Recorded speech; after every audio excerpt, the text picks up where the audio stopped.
എല്ലാ പ്രിയപ്പെട്ട കൂട്ടുകാർക്കും all P S C exam ടിപ്സിലേക്ക് സ്വാഗതം ചെയ്യുകയാണ്.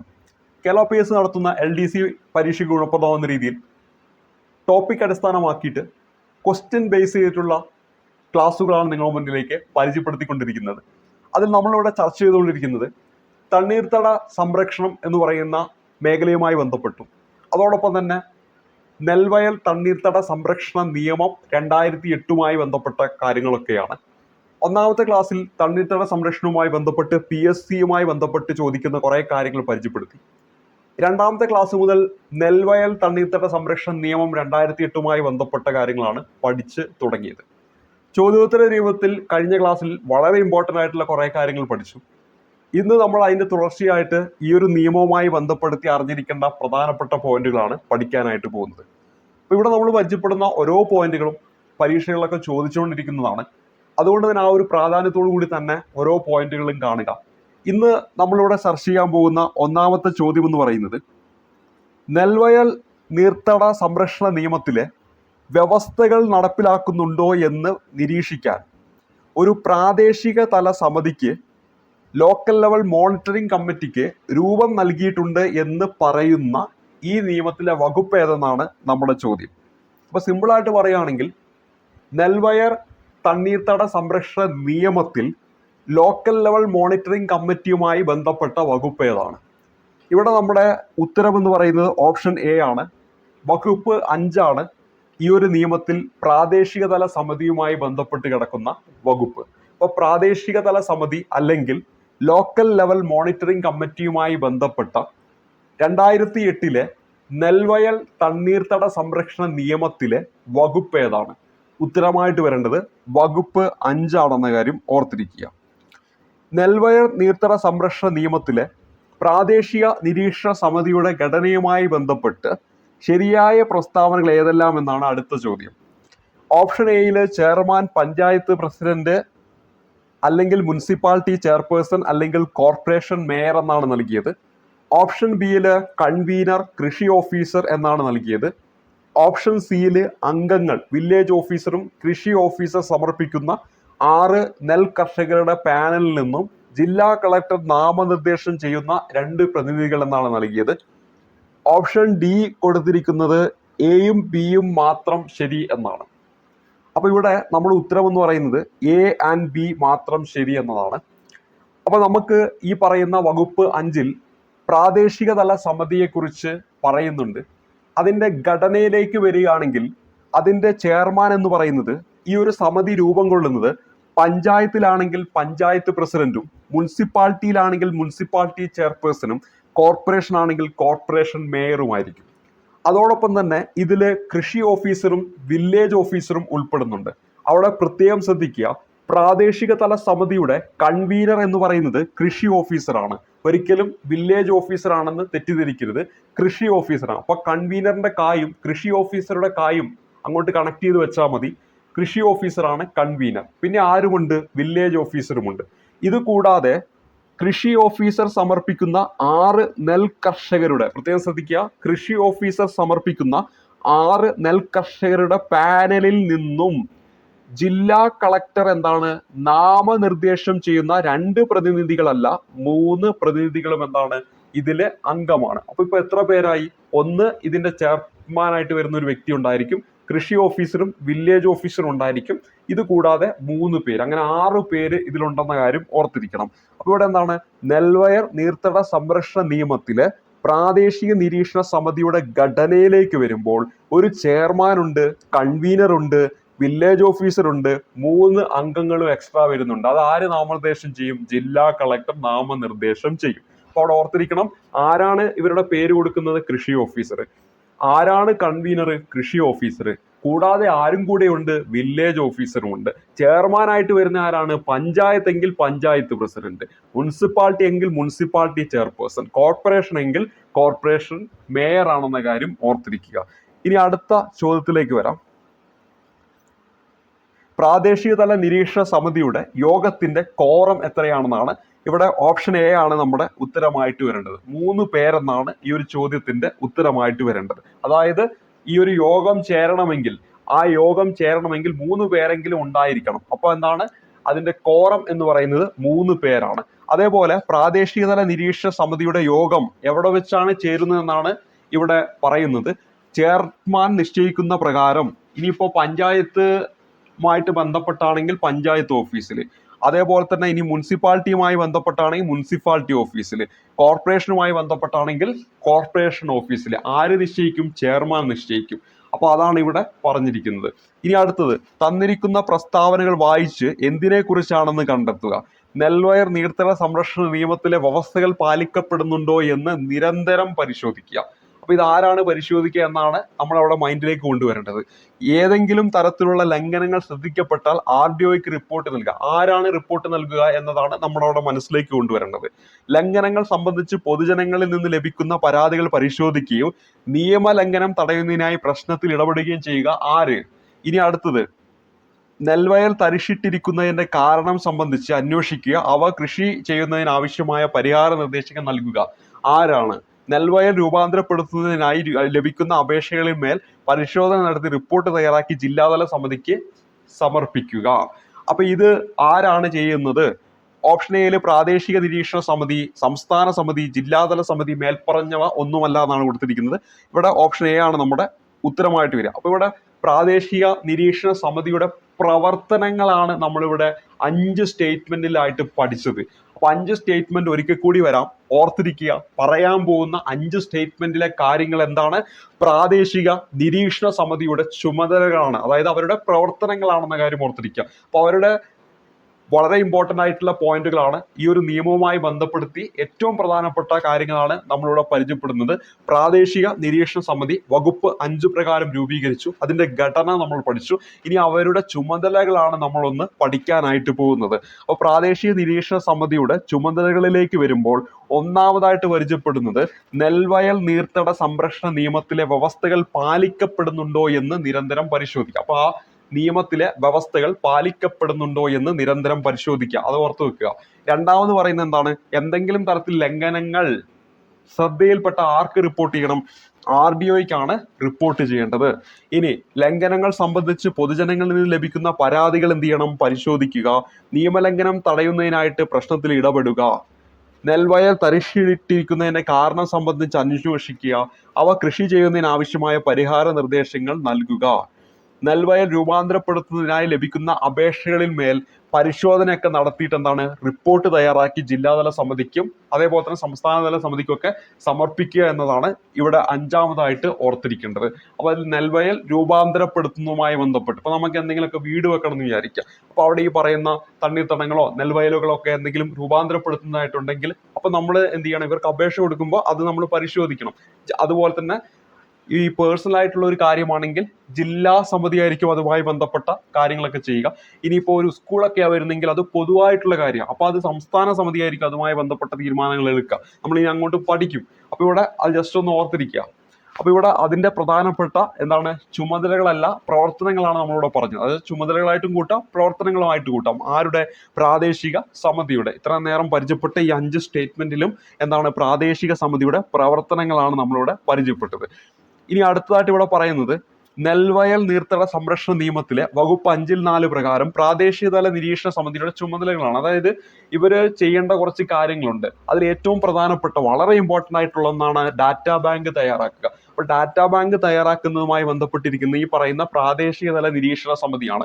അതിനെക്കുറിച്ച് പറയുന്ന വകുപ്പ് 5-4-1 വകുപ്പ് 5-4-1 അതായത് പ്രാദേശിക തല സമിതിയുമായി ബന്ധപ്പെട്ട വകുപ്പ് 5-4-1 പറയുന്നത് എന്താണ്?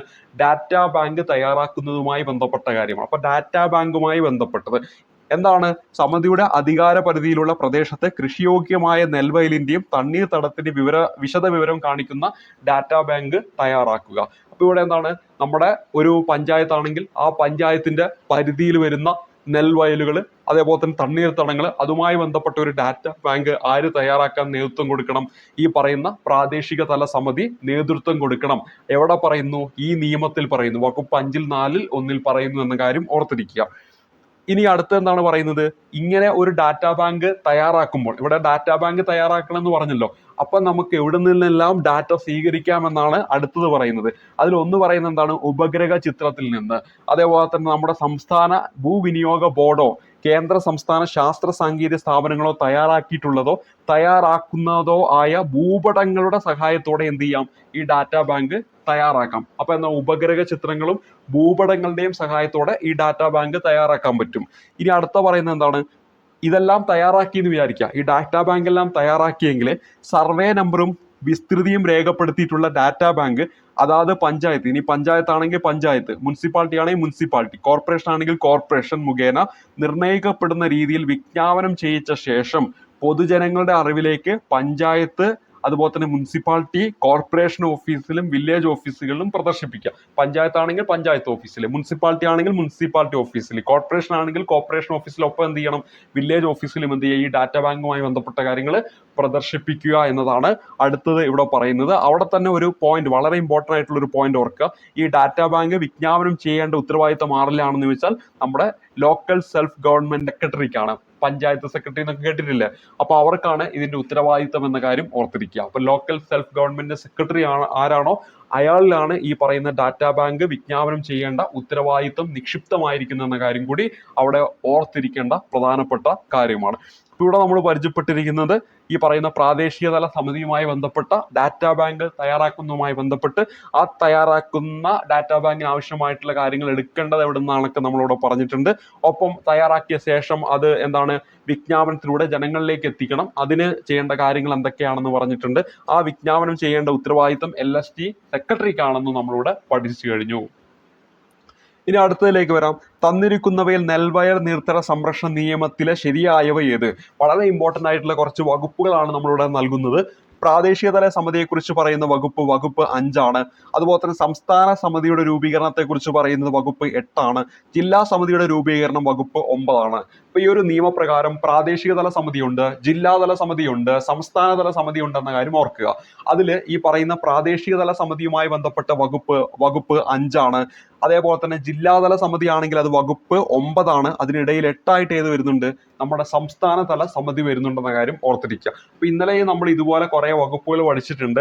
വകുപ്പ് 3 നമ്മൾ പഠിച്ചു, വകുപ്പ് 13 നമ്മൾ പഠിച്ചു, വകുപ്പ് 23 നമ്മൾ പഠിച്ചു. അപ്പൊ ഈ ഒരു നിയമവുമായി ബന്ധപ്പെട്ട് പറയുന്ന 3 പ്രധാനപ്പെട്ട വകുപ്പുകൾ ഇന്നലെ പഠിച്ചിട്ടുണ്ടായിരുന്നു. ഇന്ന് നമ്മൾ വകുപ്പ് 5 നമ്മളിപ്പോൾ പരിചയപ്പെട്ടു, പ്രാദേശിക തല സമിതിയുമായി ബന്ധപ്പെട്ട്. അതിൽ തന്നെ വകുപ്പ് 5-ൽ 4-ൽ 1 പരിചയപ്പെട്ടു, ഡാറ്റാ ബാങ്കുമായി ബന്ധപ്പെട്ടിട്ട്. അപ്പൊ ഇവിടെ നമ്മൾ വകുപ്പ് 8 പരിചയപ്പെട്ടു, അത് സംസ്ഥാന തല സമിതിയുമായി ബന്ധപ്പെട്ട്. വകുപ്പ് 9 നമ്മൾ പരിചയപ്പെടുന്നു, ജില്ലാതല സമിതിയുമായി ബന്ധപ്പെട്ട്. അപ്പൊ പ്രാദേശിക തല സമിതി ഈ ഒരു നിയമത്തിൽ വകുപ്പ് 5, ഈ ഒരു നിയമപ്രകാരം രൂപീകരിക്കുന്ന സംസ്ഥാനതല സമിതിയുമായി ബന്ധപ്പെട്ട വകുപ്പ് 8 കാര്യം ഓർത്തിരിക്കുക. അതേപോലെ തന്നെ ഈ ഒരു നിയമപ്രകാരം രൂപീകരിക്കുന്ന ജില്ലാതല സമിതിയുമായി ബന്ധപ്പെട്ട വകുപ്പ് ചോദിച്ചാൽ മറക്കരുത്, എത്രയാണ്? 9 കാര്യം ഓർത്തിരിക്കുക. ഇനി അടുത്ത നോക്കാം. നെൽവയൽ നീർത്തട സംരക്ഷണ നിയമത്തിൽ റിപ്പോർട്ടിംഗ് ഓഫീസർമാർ കൃഷി ഓഫീസർ ആണെന്ന് പറയുന്നത് എവിടെയാണെന്ന് ചോദിച്ചാൽ, ഏത് വകുപ്പിലാണ് എന്ന് ചോദിച്ചാൽ വകുപ്പ് 5-ലാണെന്ന കാര്യം ഓർത്തിരിക്കുക. അപ്പോൾ വളരെ ഇമ്പോർട്ടന്റ് ആയിട്ടുള്ള ഒരു കാര്യമാണ്. റിപ്പോർട്ടിംഗ് ഓഫീസർ ആരാണ്? റിപ്പോർട്ടിംഗ് ഓഫീസർ ആരാന്ന് ചോദിച്ചാൽ ഉത്തരമായിട്ട് വരേണ്ടത് കൃഷി ഓഫീസറാണ്. നമ്മൾ പറഞ്ഞല്ലോ, എന്തെങ്കിലുമൊക്കെ പ്രശ്നം കണ്ടിട്ടുണ്ടെങ്കിൽ റിപ്പോർട്ട് ചെയ്യണം RDOക്ക്. അപ്പോൾ അതെന്താണ്, റിപ്പോർട്ടിംഗ് ഓഫീസർ ആരെന്ന് ചോദിച്ചാൽ അവിടെ ഉത്തരമായിട്ട് വരേണ്ടത് കൃഷി ഓഫീസറാണ്. കൃഷി ഓഫീസർമാർ താങ്കളുടെ അധികാര പരിധിയിൽപ്പെട്ട പ്രദേശത്ത് നെൽവയലിനെ സംബന്ധിച്ച റിപ്പോർട്ടിംഗ് ഓഫീസർമാർ ആയിരിക്കുമെന്നാണ് പറയുന്നത്. അപ്പൊ ആരാണ് റിപ്പോർട്ടിംഗ് ഓഫീസർ? കൺവീനർ ആയിട്ട് വരുന്ന കൃഷി ഓഫീസർ. വില്ലേജ് ഓഫീസർ അല്ലേ? കൃഷി ഓഫീസറാണ്. നിയമലംഘനം RDOക്ക് റിപ്പോർട്ട് ചെയ്യേണ്ട ഉത്തരവാദിത്തം ആർക്കാണ്? കൃഷി ഓഫീസർക്കാണ്. ഏതെങ്കിലും കാർഷിക വേളയിൽ ഏതെങ്കിലും നെൽവയൽ തരിശിട്ടിരിക്കുന്നുവെങ്കിൽ ആ വിവരം കൃഷി ഓഫീസർ സമിതിയെ അറിയിക്കേണ്ടതാണ് എന്ന കാര്യം ഓർക്കുക. അപ്പോൾ റിപ്പോർട്ടിംഗ് ഓഫീസർ ആരാന്ന് ചോദിച്ചാൽ കൃഷി ഓഫീസറാണ്. മറക്കരുത്. എവിടെ പറയുന്നു അത് വകുപ്പ് 5-ൽ പറയുന്നുണ്ട്. നിയമത്തിൽ കൃത്യമായി വകുപ്പ് 5-ൽ പറയുന്നു, കൺവീനർ ആയിട്ട് വരുന്ന കൃഷി ഓഫീസറാണ് എന്ത്? Reporting officer. കൃഷി ഓഫീസർ താങ്കളുടെ അധികാര പരിധിയിൽപ്പെട്ട പ്രദേശത്ത് നെൽവയലിനെ സംബന്ധിച്ച് റിപ്പോർട്ടിംഗ് ഓഫീസർമാർ ആയിരിക്കുന്നതാണ്. നിയമലംഘനം ഉണ്ടെങ്കിൽ RDOക്ക് റിപ്പോർട്ട് ചെയ്യാനുള്ള ഉത്തരവാദിത്വം ഇദ്ദേഹത്തിനാണ്. ഒപ്പം ഏതെങ്കിലുമൊക്കെ കാർഷിക വേളയിൽ ഏതെങ്കിലും നെൽവയലൊക്കെ തരിശിട്ടിരിക്കുന്നുവെങ്കിൽ ആ വിവരം എന്ത് ചെയ്യണം? കൃഷി ഓഫീസർ എവിടെ അറിയിക്കണം? ഈ പറഞ്ഞ സമിതിയിൽ അറിയിച്ചിരിക്കണം, പ്രാദേശിക സമിതിയിൽ എന്ന കാര്യം കൂടി ഓർത്തിരിക്കുക. ഇനി തന്നിരിക്കുന്ന പ്രസ്താവനകൾ ഏതെല്ലാമാണ് ശരി എന്നതാണ് അടുത്തതായിട്ട് നൽകിയിരിക്കുന്നത്. അപ്പൊ തന്നിരിക്കുന്ന പ്രസ്താവനകളിൽ ഏതെല്ലാമാണ് ശരി എന്നതാണ് ഇവിടെ നമ്മൾ പരിശോധിക്കാൻ പോകുന്നത്. അപ്പൊ ഈ ഒരു നിയമവുമായി ബന്ധപ്പെട്ട വളരെ പ്രധാനപ്പെട്ട മറ്റൊരു ഭാഗത്തേക്കാണ് നമ്മൾ പ്രവേശിക്കുന്നത്. കൃത്യമായിട്ട് ഓരോ പോയിന്റുകളും മനസ്സിലാക്കി പഠിച്ചു വെക്കണം. എന്താണ് തന്നിരിക്കുന്നത്? ഉടമസ്ഥന് വീട് വെക്കുന്നതിനും പൊതു ആവശ്യത്തിനും വേണ്ടി നെൽവയൽ നികത്തുന്നതിലേക്കായി അപേക്ഷ നൽകേണ്ടത് പ്രാദേശിക തല നിരീക്ഷണ സമിതി കൺവീനർക്കാണ്. അതായത് കൃഷി ഓഫീസർ എന്ന് കൊടുത്തിട്ടുണ്ട്. വീട് നിർമ്മിക്കുന്നതിനും പൊതു ആവശ്യത്തിനും നെൽവയലുകൾ രൂപാന്തരപ്പെടുത്തുന്നതിനുമുള്ള അപേക്ഷ വില്ലേജ് ഓഫീസർ സ്വീകരിക്കാൻ പാടില്ല. രണ്ടാമത് കൊടുത്തിരിക്കുന്നു. മൂന്നാമത് കൊടുത്തിരിക്കുന്നത് ഉടമസ്ഥന് വീട് നിർമ്മിക്കുന്നതിന് വേണ്ടി നെൽവയൽ നികത്തുന്നതിന് ജില്ലാതല സമിതിക്ക് ശുപാർശ നൽകുന്നത് പ്രാദേശിക തല നിരീക്ഷണ സമിതിയാണ്. നാലാമത് കൊടുത്തിരിക്കുന്നത് പൊതു ആവശ്യത്തിനായി നെൽവയൽ രൂപാന്തരപ്പെടുത്തുന്നതിന് സംസ്ഥാന സമിതിയുടെ റിപ്പോർട്ടിന്മേൽ അനുവാദം നൽകിക്കൊണ്ട് സംസ്ഥാന സർക്കാർ ഉത്തരവ് പുറപ്പെടുവിക്കുന്നു. അപ്പൊ ഇവിടെ നമ്മുടെ ഉത്തരം എന്താണ്? എല്ലാം ശരി എന്നതാണ് ഈ ഒരു ചോദ്യത്തിന്റെ ഉത്തരമായിട്ട് വരുന്നത്. അപ്പൊ ഇവിടെ നമുക്ക് തന്നിരിക്കുന്ന 4 സ്റ്റേറ്റ്മെന്റിലേക്ക് വരാം. ഇപ്പൊ നമ്മൾ ഒരു വീട് വെക്കാൻ പോവുകയാണ്. ആ വീട് വെക്കാൻ പോകുമ്പോൾ നമുക്ക് ഉള്ളത് ഈ പറയുന്ന നെൽവയലൊക്കെ ആയിട്ട് ബന്ധപ്പെട്ട ഒരു പ്രദേശമേ നമ്മുടെ കൈവശം ഉള്ളതെങ്കിൽ നമുക്ക് അത് ഈ പറയുന്ന പ്രാദേശിക തല സമിതിക്ക് എന്ത് ചെയ്യാൻ പറ്റും? അപേക്ഷ കൊടുക്കാൻ പറ്റും. ഇനി നിങ്ങൾ ഒരു സ്കൂൾ രൂപീകരിക്കുക, ഒരു പൊതു ആവശ്യത്തിനായിട്ട് ഒരു സ്കൂളോ അല്ലെങ്കിൽ മറ്റെന്തൊക്കെയോ വരികയാണെന്ന് വിചാരിക്കുക. അപ്പോഴും ഈ നെൽപ്രദേശവുമായി ബന്ധപ്പെട്ടൊക്കെ ഭാഗം എന്ത് ചെയ്യണം? നികത്തപ്പെടേണ്ടതായിട്ടുണ്ടെങ്കിൽ അപ്പോഴും നമ്മൾ ആർക്ക് അപേക്ഷ കൊടുക്കുന്നുണ്ട്? ഈ പറയുന്ന പ്രാദേശിക തല സമിതിക്ക് അപേക്ഷ കൊടുക്കുന്നുണ്ട്. അപ്പൊ അതുമായി ബന്ധപ്പെട്ട പോയിന്റുകളാണ്. ഒന്നാമത്തെ സ്റ്റേറ്റ്മെന്റ് നോക്ക്. ഉടമസ്ഥന് വീട് വെക്കുന്നതിനും പൊതു ആവശ്യത്തിനും വേണ്ടി നെൽവയൽ നികത്തുന്നതിലേക്കായി അപേക്ഷ നൽകേണ്ടത് ആർക്കാണ്? അപ്പൊ അപേക്ഷ കൊടുക്കേണ്ടത് ആർക്കാണ്? പ്രാദേശിക നിരീക്ഷണ സമിതി കൺവീനർക്കാണ്. കൺവീനർ ആരാണ്? കൃഷി ഓഫീസറാണ്. അപ്പൊ പ്രത്യേകം ശ്രദ്ധിക്കുക, പ്രാദേശിക സമിതിക്കാണ് അപേക്ഷ കൊടുക്കുന്നത്. അതിൽ ആർക്ക് അപേക്ഷ കൊടുക്കണം? നമ്മുടെ കൺവീനർക്ക് കൊടുക്കണം. അതായത് കൃഷി ഓഫീസർക്കാണ് അപേക്ഷ കൊടുക്കേണ്ടത്. ഒരു വീട് വെക്കാൻ അതെന്ന് പറയുന്നത് എന്താണ്? ഒരു സ്വകാര്യമായ ആവശ്യമാണ്. അതേ സമയത്ത് എന്തെങ്കിലും ഒരു സ്കൂളോ അങ്ങനെ മറ്റെന്തെങ്കിലും കാര്യങ്ങൾ വരികയാണെങ്കിൽ അത് പൊതുവായിട്ടുള്ള ഒരു ആവശ്യമാണ്. അപ്പൊ അത്തരത്തിലുള്ള ആവശ്യങ്ങളൊക്കെ ആണെങ്കിലും അവിടെ നമ്മൾ ഈ കാര്യവുമായി ബന്ധപ്പെട്ട് ഈ പറയുന്ന തണ്ണീർത്തടങ്ങളോ മറ്റും നികത്തപ്പെടേണ്ടതായിട്ട് വരുന്നുണ്ടെങ്കിൽ അവിടെ നമ്മൾ അപേക്ഷ വെക്കണം. ആരിൽ അപേക്ഷ വെക്കണം? പ്രാദേശിക സമിതിയിൽ അപേക്ഷ വെക്കണം. അതിൽ ആർക്ക് അപേക്ഷ കൊടുക്കണം? നമ്മുടെ കൺവീനർക്കാണ്, അതായത് കൃഷി ഓഫീസർക്കാണ് അപേക്ഷ കൊടുക്കേണ്ടതെന്ന കാര്യം ഓർത്തിരിക്കുക. ഇനി രണ്ടാമത് പറയുന്നത് എന്താണ്? വീട് നിർമ്മിക്കുന്നതിനും പൊതു ആവശ്യത്തിനും നെൽവയൽ രൂപാന്തരപ്പെടുത്തുന്നതിനുമുള്ള അപേക്ഷ വില്ലേജ് ഓഫീസർ സ്വീകരിക്കാൻ പാടില്ല. അപ്പൊ ഇതിലെ അംഗമാണ് വില്ലേജ് ഓഫീസർ, പക്ഷെ അദ്ദേഹം സ്വീകരിക്കാൻ പാടില്ല എന്ന് കൃത്യമായിട്ട് പറയുന്നുണ്ട്. ഇനി ഉടമസ്ഥന് വീട് നിർമ്മിക്കുന്നതിന് വേണ്ടി നെൽവയൽ നികത്തുന്നതിന് ജില്ലാതല സമിതിക്ക് ശുപാർശ നൽകുന്നത് പ്രാദേശിക തല നിരീക്ഷണ സമിതിയാണ്. അപ്പൊ ഇങ്ങനെ ഒരു ഉടമസ്ഥന് എന്താണ്? വീട് നിർമ്മിക്കുന്നതിന് വേണ്ടിയിട്ട് നെൽവയൽ നികത്തണം. അതിന് വേണ്ടിയിട്ട് ഈ പറയുന്ന പ്രാദേശിക നിരീക്ഷണ സമിതി എന്ത് ചെയ്യും? ജില്ലാതല സമിതിക്കാണ് എന്ത് ചെയ്യുന്നത്? ശുപാർശ ചെയ്യുന്നത്. അപ്പൊ അങ്ങനെ ഒരു സ്വകാര്യമായ കാര്യമാണെങ്കിൽ അതിനുള്ള അധികാരം ജില്ലാതല സമിതിക്കാണല്ലോ. അപ്പൊ ഇവര് ഈ പറയുന്ന പ്രാദേശിക തല നിരീക്ഷണ സമിതി നമ്മൾ അപേക്ഷ കൊടുത്തല്ലോ. ആർക്ക് അപേക്ഷ കൊടുത്തു? കൺവീനർക്ക് കൊടുത്തല്ലോ. അത് നേരെ അവർ പഠിച്ചിട്ട് എങ്ങോട്ട് കൊടുക്കും? ജില്ലാതല സമിതിക്ക് കൊടുക്കും. ഇനി അടുത്ത പോയിന്റ് നോക്ക്. അടുത്ത പോയിന്റ്, പൊതു ആവശ്യത്തിനായി നെൽവയൽ രൂപാന്തരപ്പെടുത്തുന്നതിന് സംസ്ഥാന സമിതിയുടെ റിപ്പോർട്ടിന്മേൽ.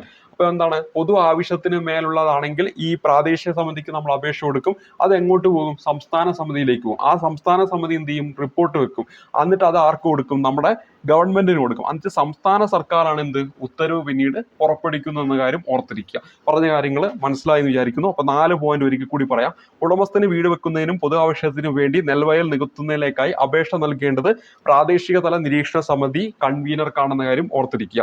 ഇനി എന്താ? അതാരാണ്? കൃഷി ഓഫീസറാണ്. ഇനി വീട് നിർമ്മിക്കുന്നതിനും പൊതു ആവശ്യത്തിനും നെൽവയലുകൾ രൂപാന്തരപ്പെടുത്തുന്നതിനുമുള്ള അപേക്ഷ വില്ലേജ് ഓഫീസർ സ്വീകരിക്കാൻ പാടില്ല. ഇനി അടുത്തെന്താണ് ഇവിടെ പറയുന്നത്? ഉടമസ്ഥന് വീട് നിർമ്മിക്കുന്നതിന് വേണ്ടി നെൽവയൽ നികത്തുന്നതിന് ജില്ലാതല സമിതിക്ക് ശുപാർശ നൽകുന്നത് പ്രാദേശിക തല നിരീക്ഷണ സമിതിയാണ്. അപ്പൊ സ്വകാര്യമായ കാര്യങ്ങളാണെങ്കിൽ, ഇപ്പൊ നമുക്കൊരു വീട് വെക്കണം, അതുമായി ബന്ധപ്പെട്ടാണെങ്കിൽ അത് എന്താണ്? ജില്ലാതല സമിതിയുമായി ബന്ധപ്പെട്ടു കിടക്കുന്നതാണ്. ഇനി പൊതു ആവശ്യവുമായി ബന്ധപ്പെട്ടാണെങ്കിൽ അത് സംസ്ഥാനതല സമിതിയിലേക്കാണ് അയക്കേണ്ടത്. അപ്പോൾ സംസ്ഥാന സമിതി എന്താണ്? അതുമായി ബന്ധപ്പെട്ട റിപ്പോർട്ടൊക്കെ തയ്യാറാക്കി ഗവൺമെന്റിന് കൊടുക്കും. ഗവൺമെന്റ് എന്ത് ചെയ്യും? ഉത്തരവ് പുറപ്പെടുവിക്കുകയാണ് ചെയ്യുന്നതെന്ന കാര്യം ഓർത്തിരിക്കുക. അതാണ് ഇവിടെ 4-ാമതായിട്ട് പറയുന്നത്. പൊതു ആവശ്യത്തിനായിട്ട് നെൽവയൽ രൂപാന്തരപ്പെടുത്തുന്നതിന് സംസ്ഥാന സമിതിയുടെ റിപ്പോർട്ടിന്മേൽ അനുവാദം നൽകിക്കൊണ്ട് സംസ്ഥാന സർക്കാർ എന്താണ്? ഉത്തരവ് പുറപ്പെടുവിക്കുന്നു എന്ന കാര്യം ഓർത്തിരിക്കുക. ഇനി സംസ്ഥാന സമിതിയുടെ ഘടനയാണ് നമ്മൾ പറയുന്നത്. സംസ്ഥാന സമിതിയുമായി ബന്ധപ്പെട്ട വകുപ്പ് പഠിച്ചു. വകുപ്പ് 8 ആണ്. അപ്പോൾ ഇവിടെ സംസ്ഥാന സമിതിയുടെ ഘടന ഒന്ന് കൊടുത്തിരിക്കുന്ന അഗ്രികൾച്ചർ പ്രൊഡക്ഷൻ കമ്മീഷണറാണ്, കൺവീനർ എന്നാണ് കൊടുത്തിരിക്കുന്നത്. ഇനി ലാൻഡ് റവന്യൂ കമ്മീഷണർ എന്നാണ് രണ്ടാമത് കൊടുത്തിരിക്കുന്നത്. സർക്കാർ നാമനിർദ്ദേശം ചെയ്യുന്ന പരിസ്ഥിതി വിദഗ്ധർ എന്നാണ് മൂന്നാമത് കൊടുത്തിരിക്കുന്നത്. പിന്നെ 4-ാമത് കൊടുത്തിരിക്കുന്നത് നെൽകൃഷി ശാസ്ത്രജ്ഞൻ ഉണ്ടായിരിക്കുമെന്നാണ് കൊടുത്തിരിക്കുന്നത്. അപ്പോൾ ഇവിടെ എന്താണ്? ഈ തന്നിരിക്കുന്ന 4 കാര്യങ്ങളും എന്താണ്? ശരിയായിട്ടുള്ള കാര്യമാണ്. എല്ലാം ശരി എന്നതാണ്. നമ്മുടെ ഇവിടെ ഉത്തരമായിട്ട് വരേണ്ടത്. എന്താണ് എല്ലാം ശരി എന്നതാണ് ഈ ഒരു ചോദ്യത്തിന്റെ ഉത്തരമായിട്ട് വരേണ്ടത്. അപ്പോൾ ഇവിടെ നോക്കാം, ഇതിന്റെ ഘടനയിലേക്ക് വരികയാണെങ്കിൽ, ഇതിന്റെ ഘടനയിലേക്ക് വരുമ്പോൾ ഇതിനൊരു കൺവീനർ ഉണ്ട്. ആ കൺവീനർ ആരാണ്? അഗ്രികൾച്ചർ പ്രൊഡക്ഷൻ കമ്മീഷനാണ്. അഗ്രികൾച്ചർ പ്രൊഡക്ഷൻ കമ്മീഷനാണ് ഈ സംസ്ഥാന സമിതിയുടെ കൺവീനർ ആയിട്ട് വരുന്നത്. അതുപോലെ തന്നെ ലാൻഡ് റവന്യൂ കമ്മീഷണർ എന്നാണ് ഇതില് അംഗമായിട്ട് വരുന്നുണ്ട്. ഇനി സർക്കാർ നാമനിർദ്ദേശം ചെയ്യുന്ന പരിസ്ഥിതി വിദഗ്ധർ എന്താണ് ഇതിൽ അംഗമാണ്. അതേപോലെ തന്നെ നെൽകൃഷി ശാസ്ത്രജ്ഞരും എന്താണ് ഇതിലെ അംഗമാണ്. അപ്പോൾ 4 പേര് അഗ്രികൾച്ചർ പ്രൊഡക്ഷൻ കമ്മീഷൻ കൺവീനറാണ്. പിന്നെ ലാൻഡ് റവന്യൂ കമ്മീഷൻ, മറ്റൊരു പേര് സർക്കാർ നാമനിർദ്ദേശം ചെയ്യുന്ന പരിസ്ഥിതി വിദഗ്ധൻ, മറ്റൊന്ന് എന്താണ് നെൽകൃഷി ശാസ്ത്രജ്ഞൻ. ഇത്രയും ആൾക്കാർ എന്താണ് ഈ പറയുന്ന സംസ്ഥാന സമിതിയിലെ അംഗങ്ങളാണെന്ന കാര്യം ഓർത്തിരിക്കുക. അഗ്രികൾച്ചറൽ പ്രൊഡക്ഷൻ കമ്മീഷണർ കൺവീനർ ആയിട്ട് വരുന്നു. ലാൻഡ് റവന്യൂ കമ്മീഷണർ, മൂന്നാമത് സർക്കാർ നാമനിർദ്ദേശം ചെയ്യുന്ന പരിസ്ഥിതി വിദഗ്ധൻ, നാലാമത് നെൽകൃഷി ശാസ്ത്രജ്ഞൻ. ഇപ്പൊ തണ്ണീർത്തടവുമായി ബന്ധപ്പെട്ടാണ്, ഒപ്പം നെൽകൃഷിയുമായി ബന്ധപ്പെട്ട, അപ്പോൾ പരിസ്ഥിതി വിദഗ്ധനും ഉണ്ടായിരിക്കും, അതേപോലെ തന്നെ നെൽകൃഷി ശാസ്ത്രജ്ഞനും ഉണ്ടായിരിക്കുമെന്ന കാര്യം ഓർത്തിരിക്കുക. ഇനി അടുത്ത പോയിന്റിലേക്ക് വരാം. സംസ്ഥാന ഗവൺമെന്റ് ആണ് സംസ്ഥാനതല സമിതി രൂപീകരിക്കുന്നത്. സെക്ഷൻ 8 പ്രകാരം സംസ്ഥാനതല സമിതി രൂപീകരിക്കപ്പെടുന്നു. പൊതു ആവശ്യങ്ങൾക്കായി നെൽവയൽ നികത്തുന്നതിന് വേണ്ടിയുള്ള അപേക്ഷകളിൽ പരിസ്ഥിതിക വ്യതിയാനങ്ങൾ ഉൾപ്പെടെയുള്ള കാര്യങ്ങൾ പരിഗണിച്ച് തീരുമാനമെടുക്കുന്നതിനായിട്ട് സംസ്ഥാന കമ്മിറ്റിയെ രൂപീകരിക്കേണ്ടതാണ് എന്നാണ് ഇവിടെ പറയുന്നത്. അപ്പോൾ നമ്മൾ ഓൾറെഡി പറഞ്ഞതാണ്, പൊതു ആവശ്യവുമായി ബന്ധപ്പെട്ടാണെങ്കിൽ അത് സംസ്ഥാന സമിതിയാണ് അതുമായി ബന്ധപ്പെട്ട കാര്യങ്ങൾ എടുക്കുന്നത്. പൊതു ആവശ്യത്തിനായിട്ട് നെൽവയൽ രൂപാന്തരപ്പെടുത്തുന്നതിന് സംസ്ഥാന സമിതിയുടെ റിപ്പോർട്ടിന്മേൽ അനുവാദം നൽകിക്കൊണ്ട് സംസ്ഥാന സർക്കാർ എന്ത് ചെയ്യും? ഉത്തരവ് പുറപ്പെടുവിക്കും. അപ്പോൾ ഇവിടെ സംസ്ഥാന സമിതി ഒരു റിപ്പോർട്ട് കൊടുക്കും, അതിന്മേൽ അനുവാദം കൊടുക്കുന്ന ആരാണ്? സംസ്ഥാന ഗവൺമെന്റ് ആണെന്ന കാര്യം ഓർത്തിരിക്കുക. ഇനി അടുത്തത് വകുപ്പ് 9 പ്രകാരം നെൽവയലിന്റെ ഉടമസ്ഥന് താമസിക്കുന്നതിനുള്ള വീട് നിർമ്മിക്കുന്നതിനായി നെൽവയൽ രൂപാന്തരപ്പെടുത്തേണ്ടതായി വന്നാൽ അത്തരം അപേക്ഷകളിൽ മേലുള്ള ശുപാർശകൾ പരിഹരിക്കുന്നതിനായി ഒരു ജില്ലാതല കമ്മിറ്റിയെ രൂപീകരിക്കേണ്ടതാണ്. ജില്ലാതല സമിതി രൂപീകരിക്കുന്നത് ആരാണെന്ന് ചോദിച്ചാൽ ഇവിടെ ഉത്തരമായിട്ട് വരേണ്ടത് നമ്മുടെ ജില്ലാ കളക്ടർ ആണെന്ന കാര്യം ഓർത്തിരിക്കുക. അപ്പൊ ജില്ലാതല സമിതി രൂപീകരിക്കുന്ന ആരാണ്? ജില്ലാ കളക്ടർ എന്നാണ് ഉത്തരമായിട്ട് വരേണ്ടത്. മുഖ്യമന്ത്രി ഒന്നുമല്ല, ജില്ലാ കളക്ടറാണ് ഈ ഒരു ചോദ്യത്തിന്റെ ഉത്തരമായിട്ട് വരേണ്ടത്. അപ്പൊ എന്താണ് സിമ്പിളായിട്ട് അവിടെ നമ്മൾ എന്താണ് പറയുന്നത്? ജില്ലാതല സമിതിയെ രൂപീകരിക്കുന്നത് ജില്ലാ കളക്ടറാണ്. അത് വകുപ്പ് 9 അല്ലെ? വകുപ്പ് 9 ജില്ലാതല സമിതിയുമായി ബന്ധപ്പെട്ടത്. വകുപ്പ് 8 സംസ്ഥാനതല സമിതിയുമായി ബന്ധപ്പെട്ടത്. അതിൽ ഈ സംസ്ഥാനതല സമിതിയെ രൂപീകരിക്കുന്ന ആരാണെന്ന് ഇവിടെ പറഞ്ഞു? സംസ്ഥാന ഗവൺമെന്റ് ആണ് സംസ്ഥാനതല സമിതിയെ രൂപീകരിക്കുന്നത്. ഇനി ജില്ലാതല സമിതിയെ രൂപീകരിക്കുന്നത് ജില്ലാ കളക്ടറാണ്. അതുമായി ബന്ധപ്പെട്ട പോയിന്റാണ് ഇവിടെ പറയുന്നത്. വകുപ്പ് 9 പ്രകാരം നെൽവയലിന്റെ ഉടമസ്ഥന് താമസിക്കുന്നതിനുള്ള വീട് നിർമ്മിക്കുന്നതിനായിട്ട്, അതായത് സ്വകാര്യ ആവശ്യത്തിനായിട്ട് നെൽവയൽ രൂപാന്തരപ്പെടുത്തേണ്ടതായി വന്നാൽ അത്തരം അപേക്ഷകളിൽ മേലുള്ള ശുപാർശകൾ പരിഗണിക്കുന്നതിനായി ഒരു ജില്ലാതല കമ്മിറ്റിയെ രൂപീകരിക്കേണ്ടതാണ് എന്ന് എവിടെ പറയുന്നു? നമ്മുടെ വകുപ്പ് 9 പറയുന്നുണ്ട്. അതായത് ഈ നമുക്കൊരു വീടൊക്കെ നിർമ്മിക്കണമെങ്കിൽ അത് ഈ പ്രാദേശിക സമിതിക്ക് അപേക്ഷ കൊടുക്കുമ്പോൾ, അതിൽ തന്നെ കൺവീനർക്ക് അപേക്ഷ കൊടുക്കുമ്പോൾ, അത് ജില്ലാതല സമിതിയിലേക്ക് പോകുമ്പോൾ അവരാണ് തീരുമാനം കൊടുക്കുന്നത്. പക്ഷെ പൊതു ആവശ്യമാണെങ്കിൽ സംസ്ഥാനതല സമിതിയിലേക്ക് പോകുമ്പോൾ റിപ്പോർട്ടിന്മേൽ സംസ്ഥാന ഗവൺമെന്റാണ് ഉത്തരവിന്മേൽ അതുമായി ബന്ധപ്പെട്ട കാര്യങ്ങളൊക്കെ പറയുന്നത്. ആ കാര്യങ്ങൾ ഓർത്തിരിക്കുക. മനസ്സിലായെന്ന് വിചാരിക്കുന്നു. അപ്പൊ ആരാണ് ഈ ജില്ലാതല സമിതി രൂപീകരിക്കുന്നത്? ജില്ലാ കളക്ടറാണ്. ഇനി അടുത്തത് ജില്ലാതല സമിതിയുടെ ഘടനയാണ് ഇവിടെ കൊടുത്തിരിക്കുന്നത്. അതിന് ഒരു ചെയർമാൻ ഉണ്ട്, അത് RDO ആണ്, റവന്യൂ ഡിവിഷണൽ ഓഫീസറാണ് അതിന്റെ ചെയർമാൻ. അതേപോലെ തന്നെ അംഗങ്ങൾ പ്രിൻസിപ്പൽ കൃഷി ഓഫീസർ വരുന്നുണ്ട്, അദ്ദേഹമാണ് അതിന്റെ കൺവീനർ എന്ന് പറയുന്നത്. ഇനി കളക്ടർ നാമനിർദ്ദേശം ചെയ്യുന്ന 3 നെൽ കർഷകരും അതിലുണ്ടായിരിക്കും. ഇവിടെ നമ്മൾ എന്താ പറഞ്ഞത്? ചെയർമാൻ ഉണ്ട്, ചെയർമാൻ അതേപോലെ തന്നെ ആയിട്ട് വരുന്ന RDO ആണ്, റവന്യൂ ഡിവിഷൻ ഓഫീസറാണ് ചെയർമാൻ ആയിട്ട് വരിക. അംഗങ്ങളായിട്ട് വരുന്നത് പ്രിൻസിപ്പൽ കൃഷി ഓഫീസർ, കൺവീനർ ആണ്. അപ്പോൾ ഇവിടെ നമ്മൾ പറയുന്നത് ഒന്നാമത്തെ പേര് ചെയർമാൻ. ചെയർമാൻ ആരാണ്? നമ്മുടെ RDO ആണ്, റവന്യൂ ഡിവിഷൻ ഓഫീസർ ആണ്. രണ്ടാമത്തെ പേര് അതിൽ അംഗമായിട്ട് പ്രിൻസിപ്പൽ കൃഷി ഓഫീസർ ഉണ്ട്, അതാരാണ്? അതിന്റെ കൺവീനർ ആണ്. അപ്പൊ നമ്മൾ തൊട്ടു മുമ്പ് പറഞ്ഞല്ലോ, കൃഷി ഓഫീസർ നമ്മുടെ ജില്ലാതല പ്രാദേശിക തലത്തിലേക്ക് വരുമ്പോൾ അവിടെ കൺവീനർ ആണ്. ഇവിടെ പ്രിൻസിപ്പൽ കൃഷി ഓഫീസർ എന്താണ്? കൺവീനർ ആണ്. ഇനി കളക്ടർ നാമനിർദ്ദേശം ചെയ്യുന്ന 3 നെൽ കർഷകരും ഇതിലുണ്ടായിരിക്കും. ഏതില്? ജില്ലാതല സമിതിയിൽ. ഇനി നാമനിർദ്ദേശം ചെയ്യപ്പെട്ട അംഗങ്ങളുടെ കാലാവധി എത്രയാണ്? 3 വർഷമാണെന്നും കൂടെ പറയുന്നുണ്ട്. ജില്ലാ സമിതിയിൽ ലഭ്യമാകുന്ന അപേക്ഷകളിൽ മേൽ 1 മാസത്തിനകം എന്ത് ചെയ്യണം? തീരുമാനം എടുത്തിരിക്കണമെന്നാണ് പറയുന്നത്. ജില്ലാതല സമിതിയുടെ തീരുമാനത്തിനെതിരെ ഏതൊരാൾക്കും എന്ത് ചെയ്യാം? തീരുമാനം കൈപ്പറ്റി 30 ദിവസത്തിനകം എന്ത് ചെയ്യാൻ പറ്റും? കളക്ടർക്ക് അപ്പീൽ നൽകാവുന്നതാണ്. അപ്പീൽ ലഭിച്ച് 1 മാസത്തിനകം കളക്ടർ അതിന്മേൽ എന്ത് ചെയ്യണം? തീരുമാനം കൈക്കൊള്ളേണ്ടതാണെന്നും കൂടെ ഓർത്തിരിക്കുക. ഇനി അടുത്തത് വകുപ്പ് 9 പറയുന്നത്, 3-ാം വകുപ്പിൽ എന്തു തന്നെ അടങ്ങിയിരുന്നാലും നെൽവയലിന്റെ ഉടമസ്ഥന് താമസിക്കുന്നതിന്റെ വീട് വയ്ക്കുന്നതിനു വേണ്ടി നെൽവയൽ രൂപാന്തരപ്പെടുത്തുന്നതിനുള്ള അപേക്ഷ പരിഗണിക്കുന്നതിനും യുക്തമായ തീരുമാനം കൈക്കൊള്ളുന്നതിനും വേണ്ടി കളക്ടർ ഓരോ ജില്ലയിലും ജില്ലാതല അധികൃത സമിതി രൂപീകരിക്കേണ്ടതാണ് എന്ന് വകുപ്പ് 9 പറയുന്നു. അപ്പോൾ അവിടെ ജില്ലാതല സമിതി രൂപീകരിക്കേണ്ടതാണ് കളക്ടർ എന്ന് എവിടെ കൃത്യമായിട്ട് പറയുന്നു, വകുപ്പ് 9 പറയുന്നു. ഇനി വീട് വെക്കുന്നതിന് പഞ്ചായത്തിൽ, ഇത് വളരെ ഇമ്പോർട്ടൻ്റ് ആണ്, 4.046 വിസ്തൃതിയിലും മുനിസിപ്പാലിറ്റി കോർപ്പറേഷൻ ആണെങ്കിൽ 2.026 വിസ്തൃതിയിലും എന്താണ് കൂടുതൽ നെൽവയൽ നികത്തുന്നതിന് ജില്ലാതല അധികൃത സമിതി അനുവാദം നൽകുവാൻ പാടില്ല. അപ്പൊ അതായത് നമ്മൾ ഇപ്പോൾ ഒരു വീട് വെക്കാൻ വേണ്ടി ആണ് ഈ പറയുന്ന നെൽവയൽ നികത്തുന്നതെങ്കിൽ അവിടെ ഇപ്പൊ നമ്മുടെ പഞ്ചായത്താണെങ്കിൽ അവിടെ പറയുന്നൊരു ഇതാണ് എന്ത്, നമ്മളിപ്പം സെന്റ് എന്നൊക്കെ പറയും പോലെ ഇവിടെ എന്താണ് 6 എന്നാണ് പറയുക. അപ്പൊ 4.046 എന്നാണ് പറയേണ്ടത്, 4.046. ഇനി അത് കോർപ്പറേഷനോ അല്ലെങ്കിൽ മുനിസിപ്പാലിറ്റി ആണെങ്കിലോ 2.026. ഇതാണ് മാക്സിമം അനുവദിക്കുന്ന ആ ഒരു സ്ഥലം എന്ന കാര്യം ഓർത്തിരിക്കുക. അപ്പൊ ഇവിടെ ഒരു നെൽവയൽ നികത്തപ്പെടണം എങ്കിൽ മാത്രമേ വീട് വെക്കാൻ പറ്റുള്ളൂ. അതായത് അയാൾക്ക് അത് മാത്രമേ അയാൾക്ക് പ്രോപ്പർട്ടി ഉള്ളൂ എന്ന് വിചാരിക്കുക. അങ്ങനെയാണെങ്കിൽ 4.04 അത്രയും സ്ഥലം അനുവദിക്കാം മാക്സിമം. ആർക്ക്? പഞ്ചായത്താണെങ്കിൽ. ഇനി കോർപ്പറേഷനും മുനിസിപ്പാലിറ്റി ആണെങ്കിലോ 2.02 അനുവദിക്കാൻ പറ്റുന്ന മാക്സിമം ലിമിറ്റ് എന്ന് പറയുന്ന കാര്യം കൂടി ഓർത്തിരിക്കുക. 2.026. അതേപോലെ തന്നെ 4.046 എന്ന കാര്യം ഓർത്തിരിക്കുക. അപ്പൊ ഇവിടെ എന്താണ് ജില്ലാതല അധികൃത സമിതി എന്താണ് അനുവാദം നൽകുന്നു. അപ്പൊ ഇവിടെ പ്രാദേശിക, അതായത് ഒരു പ്രൈവറ്റ് ആയിട്ടുള്ള ആവശ്യമാണെങ്കിൽ, ഇപ്പൊ നമുക്കൊക്കെ വീട് വെക്കാനൊക്കെ ആയിട്ടാണെങ്കിൽ ജില്ലാതല സമിതിയാണ് അനുവാദം നൽകുക. എന്നാൽ ഒരു പൊതുവായിട്ടുള്ള കാര്യമാണെങ്കിൽ സംസ്ഥാനതല സമിതിയിലേക്ക് പോകണം. ഈ 2 പോയിന്റ് കൃത്യമായിട്ട് മനസ്സിലാക്കി വെക്കണം. അപ്പൊ നമ്മളിവിടെ പരിചയപ്പെട്ട ഈ 2.026 എന്ന് പറയുമ്പോൾ അത് സെന്റിൽ പറയുകയാണെങ്കിൽ 5 സെന്റ് ആണ്. എത്രയാണ്? 5 സെന്റും. ഇതാണെങ്കിലോ അതിന്റെ ഡബിള് 10 സെന്റ് ആണ്. അപ്പോൾ നമുക്ക് സെന്റിൽ പറയുകയാണെങ്കിൽ ഈ പഞ്ചായത്തിലൊക്കെ ആണെങ്കിൽ 10 സെന്റ് വരെ പറ്റും. പക്ഷെ മുനിസിപ്പാലിറ്റിയും കോർപ്പറേഷനൊക്കെ ആണെങ്കിൽ 5 സെന്റ് ആണ് മാക്സിമം അനുവദിക്കാൻ പറ്റുക എന്ന കാര്യം കൂടി ഓർത്തിരിക്കണം. ഇനി അടുത്തത് തണ്ണീർത്തടങ്ങൾ രൂപാന്തരപ്പെടുത്തുന്നതിനുള്ള വിലക്കുമായി ബന്ധപ്പെട്ട വകുപ്പ് ചോദിച്ചാൽ വകുപ്പ് 11 ആണ്. വകുപ്പ് 11 ഇവിടെ നമ്മുടെ ഉത്തരമായിട്ട് വരേണ്ടത്. ഈ ആക്ടിന്റെ പ്രാരംഭ തീയതിയിലും അന്നു മുതൽക്കും തണ്ണീർത്തടങ്ങൾ അതേപോലെ കാത്തു സൂക്ഷിക്കേണ്ടതും തണ്ണീർത്തടങ്ങൾ രൂപാന്തരപ്പെടുത്തുന്നതിനും അവയിൽ നിന്നും മണൽ നീക്കം ചെയ്യുന്നതിനും പൂർണ്ണ നിരോധനം ഉണ്ടായിരിക്കുന്നതാണ്. അപ്പൊ ഇവിടെ എന്താണ്? മണൽ നീക്കം ചെയ്യുക. അപ്പൊ തണ്ണീർത്തടങ്ങളിൽ നിന്ന് മണൽ നീക്കം ചെയ്യുന്നത് പൂർണ്ണമായിട്ടും നിരോധിച്ചിരിക്കുന്ന വകുപ്പ് ചോദിച്ചാൽ വകുപ്പ് 11 കാര്യം ഓർത്തിരിക്കുക. എന്താണ്? തണ്ണീർത്തടങ്ങൾ രൂപാന്തരപ്പെടുത്തുന്നതിന് വിലക്ക് ബന്ധപ്പെട്ട ഒരു വകുപ്പാണ് വകുപ്പ് 11.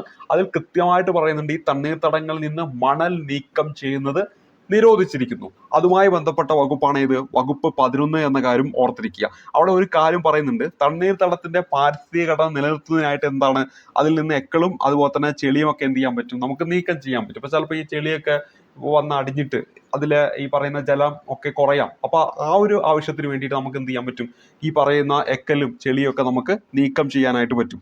ഇനി വകുപ്പ് 14 പറയുന്നത് ലൈസൻസ് നിഷേധിക്കുന്നതിനുള്ള വ്യവസ്ഥയുമായി ബന്ധപ്പെട്ട ഒരു വകുപ്പാണ് വകുപ്പ് 14. അതായത് എന്താണ് ലൈസൻസ് നിഷേധിക്കുന്നതുമായി ബന്ധപ്പെട്ടെന്ന് വെച്ചാൽ 1994 കേരള പഞ്ചായത്ത് രാജ് ആക്ടിലും 94 കേരള മുനിസിപ്പാലിറ്റി ആക്ടിലും എന്തു തന്നെ അടങ്ങിയിരുന്നാലും ഈ ആക്ടിലെ വ്യവസ്ഥകൾക്ക് വിരുദ്ധമായി പരിവർത്തനപ്പെടുത്തിയതോ രൂപാന്തരപ്പെടുത്തിയതോ ആയ നെൽവയലോ തണ്ണീർത്തടത്തിലോ സ്വാഭാവിക വ്യതിയാനം വരുത്തിയിട്ടുള്ള വിജ്ഞാപനം ചെയ്യപ്പെടാത്ത ഭൂമിയിലോ ഏതെങ്കിലും പ്രവൃത്തിയോ നിർമ്മാണമോ നടത്തുന്നതിനുള്ള ലൈസൻസ് തദ്ദേശ സ്വയംഭരണ സ്ഥാപനം നൽകുവാൻ പാടുള്ളതല്ല. അപ്പൊ സിമ്പിളായിട്ട് നമുക്ക് എന്തോർത്ത് വെച്ചാൽ മതി, ഈ വകുപ്പ് 14 എന്ന് പറയുന്നത് ഇത്തരത്തിലുള്ള തണ്ണീർത്തടങ്ങൾ അതുപോലെ തന്നെ നെൽവയൽ അവിടങ്ങളിലൊക്കെ നമുക്ക് എന്തെങ്കിലുമൊക്കെ സ്ഥാപനങ്ങളൊക്കെ തുടങ്ങാനായിട്ട് ലൈസൻസ് നമ്മൾ മേടിക്കുമല്ലോ, പക്ഷെ എന്ത് ചെയ്യാൻ പാടില്ല, അത് നൽകാൻ പാടില്ല എന്ന് പറയുന്നതാണ് വകുപ്പ് 14. അപ്പൊ 1994 കേരള പഞ്ചായത്ത് രാജ് ആക്ടിലും 1994 കേരള മുനിസിപ്പാലിറ്റി ആക്ടിലും എന്തു തന്നെ അടങ്ങിയിരുന്നാലും ഈ ആക്ടിലെ വ്യവസ്ഥകൾക്ക് വിരുദ്ധമായിട്ട് പരിവർത്തനപ്പെടുത്തിയതോ രൂപാന്തരപ്പെടുത്തിയതോ ആയ നെൽവയലോ തണ്ണീർത്തടത്തിലോ സ്വാഭാവിക വ്യതിയാനം വരുത്തിയിട്ടുള്ള വിജ്ഞാപനം ചെയ്യപ്പെടാത്ത ഭൂമിയിലോ എന്തെങ്കിലും പ്രവൃത്തിയോ നിർമ്മാണമോ നടത്തുന്നതിനുള്ള ലൈസൻസ് എന്ത് ചെയ്യാൻ പാടില്ല, തദ്ദേശ സ്വയംഭരണ സ്ഥാപനങ്ങൾ നൽകാൻ പാടില്ല എന്നതാണ് അവിടെ സിമ്പിൾ ആയിട്ട് ഓർത്തിരിക്കേണ്ടത്. അപ്പോൾ 11 നമ്മൾ പറഞ്ഞു എന്താണ്, ഈ മണലൊന്നും വാരാൻ പാടില്ല. 14 എന്ന് പറയുന്നത് എന്താണ്, ലൈസൻസ് കൊടുക്കാൻ പാടില്ല. അപ്പോൾ ആ ഒരു രീതിയിൽ പഠിച്ചു വെച്ചാൽ മതി. ഇനി അടുത്തത് സ്വഭാവ വ്യതിയാനം വരുത്തിയുള്ള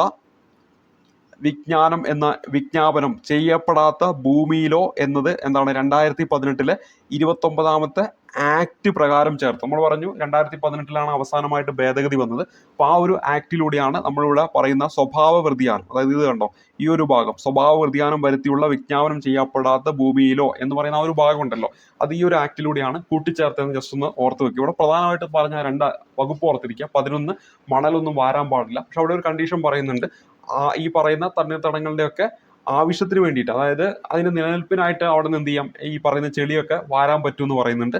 അതേ സമയത്ത് അടുത്തത് എന്താണ് പറയുന്നത്, ഈ പറയുന്ന 14 ലൈസൻസ് കൊടുക്കാൻ പാടില്ല. ഇങ്ങനെയുള്ള സ്ഥലത്ത് എന്തെങ്കിലുമൊക്കെ സ്ഥാപനം പണിത അതിന് പഞ്ചായത്ത് ഒന്നും എന്ത് ചെയ്യാൻ പാടില്ല, ലൈസൻസ് കൊടുക്കാൻ പാടില്ല എന്നും കൂടെ പറയുന്നുണ്ട്. ഇനി അടുത്തതായിട്ട് നമ്മൾ പരിചയപ്പെടുന്ന നെൽവയൽ തണ്ണീർത്തട സംരക്ഷണ നിയമത്തിൽ വകുപ്പ് 30 എന്തുമായി ബന്ധപ്പെട്ടിരിക്കുന്നതാണ്. അത് വളരെ ഇമ്പോർട്ടന്റ് ആണ്. ചട്ടങ്ങൾ ഉണ്ടാക്കുന്നതിനുള്ള അധികാരമാണ്. അപ്പൊ ഇങ്ങനെ ഒരു ആക്ട് വന്നിട്ടുണ്ട്. ഇനി അത് നടപ്പിലാക്കാൻ വേണ്ടിയിട്ട് എന്ത് ചെയ്യണം, ചട്ടങ്ങളൊക്കെ നമ്മുടെ ഗവൺമെന്റിന് അല്ലെങ്കിൽ സർക്കാരിന് രൂപീകരിക്കാൻ പറ്റും. അപ്പൊ അതുമായി ബന്ധപ്പെട്ടിട്ട് പറയുന്നത് വകുപ്പ് 30 അങ്ങനെ വകുപ്പ് 30 ഒന്ന് പറയുകയാണ്, സർക്കാരിന് ഗസറ്റ് വിജ്ഞാപനം വഴി ഈ ആക്ടിലെ വ്യവസ്ഥകൾ നടപ്പാക്കുന്നതായിട്ട് എന്ത് രൂപീകരിക്കാം, ചട്ടങ്ങൾ ഉണ്ടാക്കാം. അങ്ങനെ 2008 ഡിസംബർ 24 ഇതുമായി ബന്ധപ്പെട്ട ചട്ടങ്ങൾ നിലവിൽ വന്നു. അപ്പൊ ഇവിടെ ഓഗസ്റ്റ് 11 ഈ ഒരു നിയമം പാസാക്കി, ഓഗസ്റ്റ് 12 നിലവിൽ വന്നു. PSCക്ക് ഓഗസ്റ്റ് 11 എന്നാണ് 2008. ഇവിടെ ചട്ടങ്ങൾ വരുന്നത് 2008 ഡിസംബർ 24. അങ്ങനെ ചട്ടങ്ങൾ രൂപീകരിക്കാം എന്ന് പറയുന്നത് എവിടെയാണ്, വകുപ്പ് 30 കാര്യം കൂടി ഓർത്തിരിക്കുക. അപ്പൊ ഈ ഒരു നിയമവുമായി ബന്ധപ്പെട്ട പ്രധാനപ്പെട്ട കാര്യങ്ങളാണ് നമ്മൾ ഈ 2 ക്ലാസ്സിലൂടെയായിട്ട് ചർച്ച ചെയ്തത്. അപ്പോൾ ഇവിടെ നമ്മൾ പറഞ്ഞ കാര്യങ്ങൾ നല്ല രീതിയിൽ എന്ത് ചെയ്യണം, മനസ്സിലാക്കി പഠിച്ചു വെക്കണം. അപ്പോൾ നമുക്ക് തീർച്ചയായിട്ടും പരീക്ഷയ്ക്ക് ഈ ചോദ്യങ്ങൾ വരുമ്പോൾ അവിടെ നമുക്ക് എന്ത് ചെയ്യാൻ പറ്റും, ഉത്തരങ്ങൾ നമുക്ക് എഴുതാൻ പറ്റും. പ്രധാനമായ വകുപ്പുകളൊക്കെ പഠിക്കണം. 3 അതുപോലെ തന്നെ 13 23 വകുപ്പുകൾ കഴിഞ്ഞ ക്ലാസ്സിൽ പഠിച്ചു. അത് ഇമ്പോർട്ടന്റ് ആണ്. ഈ ക്ലാസ്സിൽ പഠിച്ചതിൽ 5 അതുപോലെ തന്നെ 8 9 വളരെ ഇമ്പോർട്ടന്റ് ആയിട്ടുള്ള വകുപ്പാണ്. 11 കൂടെ ഓർക്കുക, മണലുമായി ബന്ധപ്പെട്ട്. 14ലേക്ക് വരുമ്പോൾ ലൈസൻസുമായിട്ട് ബന്ധപ്പെട്ട്. 30 എന്താണ്, ചട്ടങ്ങൾ രൂപീകരിക്കുന്നതുമായി ബന്ധപ്പെട്ട്.